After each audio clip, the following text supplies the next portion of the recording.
পদ্মার আগ্রাসী ভাঙনে ইতিমধ্যেই আপনারা জানতে পেরেছেন শরীয়তপুরের পদ্মা নদীর যে ডানটি রক্ষা রয়েছে জাজিরা প্রান্তের নাউডোবা 0 পয়েন্ট থেকে মঙ্গলমাঝির ঘাট, এখানে কিন্তু ভাঙন কবলিত এলাকার মানুষজন অনেকটা আতঙ্কেই তাদের ঘরবাড়ি সরিয়ে ফেলেছেন এবং ভাঙন থাকার কারণে কিন্তু দেশ টিভি সহ অন্যান্য গণমাধ্যম কর্মীরা সংবাদ প্রচারের পরপরই কিন্তু কাজে নেমেছে পানি উন্নয়ন বোর্ড। এক্ষেত্রে আমরা দেখতে পেয়েছি সকাল থেকে কিন্তু পানি উন্নয়ন বোর্ডের যারা রয়েছেন তারা কিন্তু 18 জন শ্রমিক নিয়ে এই জিও ব্যাগ ডাম্পিংয়ের কাজ শুরু করেছে। আমরা পিছনে যদি একটু দেখানোর চেষ্টা করি, তারা কিন্তু এখনও যে জিও ব্যাগ ডাম্পিংয়ের কাজটি সেটি কিন্তু তারা চলমান রেখেছে এবং এখানকার যারা স্থানীয়রা রয়েছেন তাদের সাথে আমরা কথা বলেছি। তারা আমাদেরকে যেটি জানিয়েছে যে এই যে অস্থায়ীভাবে যে ডাম্পিংটি করছে সেটিতে কিন্তু তারা স্বস্তিতে বাড়িতে ঘুমাতে পারছেন না এবং তারা বলছে যে এই জায়গাটি যেহেতু জাজিরার পদ্মা সেতুর যে ডান পাশটি রয়েছে সেখান থেকে নাউডোবার যে 0 পয়েন্টটি রয়েছে এই স্থানটি প্রায় 2 কিলোমিটার, সেখানে প্রায় শতাধিক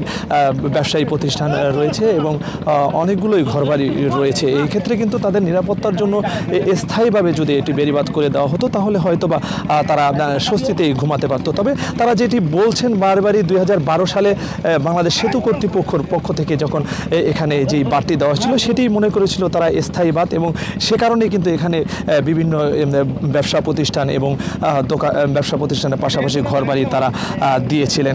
এর পরবর্তীতে যখন ভাঙন শুরু হয় তখনই কিন্তু তারা আতঙ্কিত হয়ে যান এবং এরপরেই কিন্তু তাদের এখানে থাকা যে বসত বাড়িগুলো রয়েছে সেগুলো তারা সরিয়ে ফেলেন। এক্ষেত্রে আমরা একজন স্থানীয় সাথে কথা বলবো, আসলে এই যে জিও ব্যাগ ডাম্পিংটি পানি উন্নয়ন বোর্ড করছে সেটি কি আপনাদের কাছে স্থায়ী সমাধান কিনা এবং প্রশাসনের কাছে কি চাচ্ছেন? আমরা চাচ্ছি আমাদের এইখানে আপনার স্থায়ী বেড়িবাঁধের জন্য আমরা চাই যে দ্রুত সময়ের মধ্যে সরকার যেন আমাদের এখানে দ্রুত স্থায়ী বেড়িবাঁধ করে। এখানে যেভাবে এই যে ছোটোখাটো আপনার এই যে জিও ব্যাগের কাজ করছে এগুলা সমাধান না, এগুলাতে কোনো আসবে না। এই যে যেভাবে স্রোত আসতেছে এই স্রোতের সাথে এগুলা নেমে যায়, এই কারণেই সমস্যাটা হয়।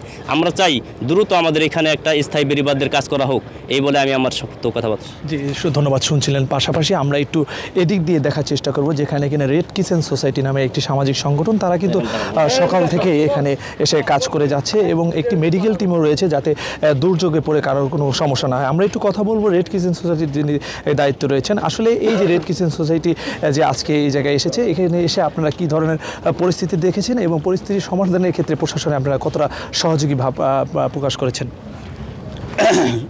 শরীয়তপুর জেলার জাজিরা উপজেলার পদ্মা সেতুর কনস্ট্রাকশন ইয়ার্ডের 3 কিলোমিটারের ঢালে গত পবিত্র ঈদুল আজহার দিন ভোরবেলায় 2টা স্থানে প্রায় 100 মিটার এলাকা জুড়ে ব্যাপক ভাঙন দেখা দিয়েছে। এই ভাঙন হঠাৎ করিয়া মাইকে আওয়াজ শুনে এলাকাবাসী আতঙ্কিত হয়ে নদীর পাড় এসে তারা আশ্চর্য হয়ে যায় যে এইভাবে ভাঙন শুরু হয়েছে, যে ভাঙন যদি দ্রুত এটা রোধ না করে তাইলে এই 5-7টা গ্রাম সম্পূর্ণ পদ্মা নদীতে বিলীন হয়ে যাবে।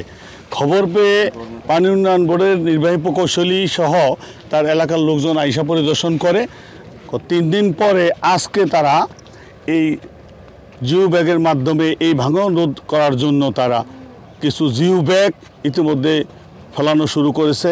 আজ বেলা 1:15-1টার দিকে তারা এই ব্যাগ ফেলানো শুরু করেছে। বেসিক্যালি এই ব্যাগ দিয়েই কিন্তু এই ভাঙন রোধ করা যাবে না। এলাকাবাসীর দাবি পদ্মা সেতুর কনস্ট্রাকশন ইয়ার্ডের কাছে যেই ধরনের স্থায়ী বেড়িবাঁধ আছে এই বেড়িবাঁধ যে তুলনা করিয়া যদি এখানে স্থায়ী বেড়িবাঁধ করা হয় তাইলেই কেবল এই ভাঙন রোধ করা যাবে। পদ্মা নদীর ব্যাপক স্রোত বেড়ে গেছে ইতিমধ্যেই, এই কারণে এই ভাঙন দেখা দিয়েছে। আমরা রেড ক্রিসেন্ট সোসাইটি শরীয়তপুর ইউনিটের পক্ষ থেকে প্রায় 30-40 জন ইয়তদের নিয়ে আমরা এই ঘটনাস্থলে আসছি সরকারের এই কার্যক্রমে সার্বিক সহযোগিতা করার জন্য। ইতিমধ্যে আমাদের ইয়তরা কার্যক্রম শুরু করেছে এবং তারা সার্বিক সহযোগিতার জন্য প্রস্তুত আছে। আমরাও আছি। যতদিন না পর্যন্ত এই এলাকার এই ভাঙন রোধ করা যাবে ততদিন পর্যন্ত রেড ক্রিসেন্ট সোসাইটি কাজ অব্যাহত রাখবে। ধন্যবাদ আপনাকে। শুনছিলেন রেড কিচেন সোসাইটির যিনি কিনা দায়িত্ব রয়েছেন তার কথা। পাশাপাশি এইদিকে কিন্তু আমরা দেখেছি যে এই পদ্মা পাড়ের মানুষগুলো যে দুঃখ দুর্দশা রয়েছে সেগুলো নিয়ে কিন্তু কাজ করে যাচ্ছে বৈষম্য বিরোধী ছাত্র আন্দোলনের যারা রয়েছেন তারা। এখানে আমরা একটু কথা বলবো বৈষম্য বিরোধী ছাত্র আন্দোলনের যিনি আহ্বায়ক রয়েছেন ইমরান রাজির। আসলে এই যে পদ্মার পাড়ে আমরা দেখেছি যে বিভিন্ন 2012 সালে একবার প্রকল্পের মাধ্যমে পদ্মা সেতুর কাজের সঙ্গে যে সংযোগের এই বাঁধটি করা হয়েছিল, এর পরবর্তীতে গত নভেম্বরেও ভাঙন হয়েছে এবং কাজ করে যাচ্ছে পানি উন্নয়ন বোর্ড, তারপরেও থেমে যাচ্ছে না, মানুষের দুঃখ দুর্দশা। সেক্ষেত্রে আপনারা কিভাবে দেখছেন এবং প্রশাসনকে কীভাবে কী বিষয়টি জানিয়েছেন কিনা? দেখেন 2012 সালে যে কাজগুলো হয়েছে এবং এর পরবর্তী সময়ে যতগুলো কাজ হয়েছে সবগুলো কাজে অনিয়ম এবং দুর্নীতি ছিল, এবং আমরা দেখেছি কিভাবে এই যে পদ্মার পাড়ের মানুষদেরকে প্রোটেক্ট করার যে বাঁধগুলো আসে প্রতি বছরেই কিছু কিছু কাজ আসে এবং এই জায়গা থেকে প্রচুর পরিমাণে অনিয়ম এবং দুর্নীতির অভিযোগ উঠে, এবং আমরা এগুলো নিয়ে সরব ভূমিকা পালন করি সব সময়ই, কিন্তু দিন শেষে যেটা হয় ফলাফল কোনো কিছুই আসে না। তো আজকে যে জিও ব্যাগ ফালাচ্ছে এটি ঈদের দিন রাতে আমাদের সহকর্মী যারা আছে এখানে তারা আমাদেরকে বলেছে, এবং আমরা ওই রাতেই ডিসি স্যার এবং আমাদের পানি উন্নয়ন বোর্ডের যিনি এক্সেন আছে তাদের সাথে কথা বলেছি, জানিয়েছি, এবং গতকালকে পরিদর্শন করে আজকে কারেন্টের মতো কাজ করতেছে। কিন্তু বিষয়টা হচ্ছে এই যে ইনস্ট্যান্ট কাজ করতেছে এই অস্থায়ীভাবে যে কাজ করতেছে এটা স্থায়ী সমাধান না। তো আমরা চাই একেবারে পদ্মা সেতুর থেকে শুরু করে নড়িয়া পর্যন্ত যতটুকু জায়গায় এই কাজ করা দরকার এটি স্থায়ীভাবে যেন খুব দ্রুততম সময়ের মধ্যে করা হয়, ঠিক আছে।